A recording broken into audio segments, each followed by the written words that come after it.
어제 오늘 정치권은 한동훈 국민의힘 비대위원장 후보로 들썩였습니다. 어제 오전 사퇴 의사를 밝히자마자 바로 비대위원장 후보 지명 그리고 장관 이임식까지 속전속결로 진행됐는데요. 곧바로 야당의 십자포화가 시작됐습니다.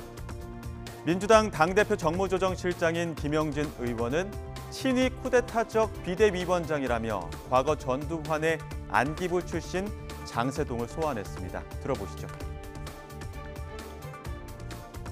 전 윤석열 대통령이 자기가 만든 김기현 친윤 대표도 못 믿다라고 보는 겁니다. 그래서 아마 전두환의 안기부 출신 장세동을 원한 게 아닌가. 장세동이요? 바로 자기 지시에 따라서 움직일 수 있는 더 직할적인 당대표를 원하는 게 아닌가. 정상적인 정당에서 여야 정당에서 당원과 국민에 의해서 정상적으로 선출된 지도부가 정치를 이끌어 나가는 것이 안정된 정당, 선진화된 정당의 모습입니다. 책임을 지고 그에 따라서 물러나는 것이 맞죠. 근데 네. 중간중간에 계속 이렇게 친위 구태적 방식으로 비대위원장을 선임하고 비대를 만들려고 주장하는 것 자체가 정치의 후진성과 정치의 혼란을 국민에게 주는 것이다. 그래서 부끄러운 사실이라고 봅니다. 민주당 장경태 최고위원도 한동훈 비대위는 일석이조 비대위라며 비꼬았습니다. 한동훈 전 장관도 윤석열 대통령 심판론과 함께 같이 심판받을 거라며 평가절하했는데요. 특히 어제 장관 사퇴부터 후보 지명까지 신속하게 진행된 걸 두고 주랭랑을 쳤다고 묘사했습니다. 저는 일석이조 비대위라고 봅니다. 일석이조요? 내년 총선은 윤석열 대통령 심판론이 우세한데 지금 상황에서는 한동훈 비대위원장도 같이 심판받게 되는 내년 총선으로 아마 한동훈 전 장관도 심판받을 거라 보고요. 추락 기사가 나고 나서 그날 오후에 바로 장관 이임식. 장관 주랭랑 친 거죠. 법무부 장관이 단 하루 만에 내려놓을 수 있는 자리입니까? 그러니까 저는 역사상 전무후무한 비대위원장 내정자이자 장관 주랭랑 장관이 됐다라고 엄중하게 좀 꼬집고 싶고요.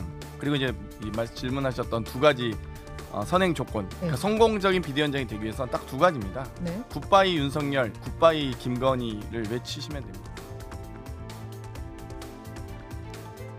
국민의힘 측에서는 즉각 반박했습니다. 민주당이 허풍을 떨고 있는데 이는 바로 두려움의 반증이라는 거죠. 심지어 지금의 한동훈은 민주당이 키운 정치인이라는 주장도 내놨습니다. 들어보시죠. 민주당이 두려운 것이지요. 허풍 떠는 것 자체가 두려움의 반증 아니겠습니까? 예.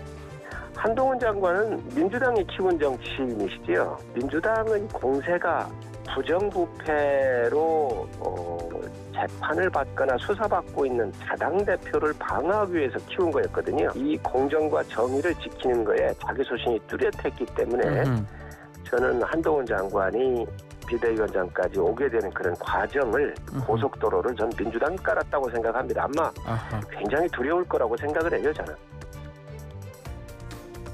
이제 다음 주면 한동훈 비대위가 공식 출범할 것으로 보입니다. 여야를 막론하고 꾸준히 제기돼온 한동훈 전 장관에 대한 요구, 바로 수직적 당정 관계를 극복하라는 것인데요.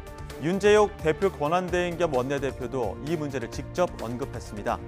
대통령과의 인연이 단점으로 지적되고 있지만 동시에 장점이 될 것이라며 시너지를 기대했습니다.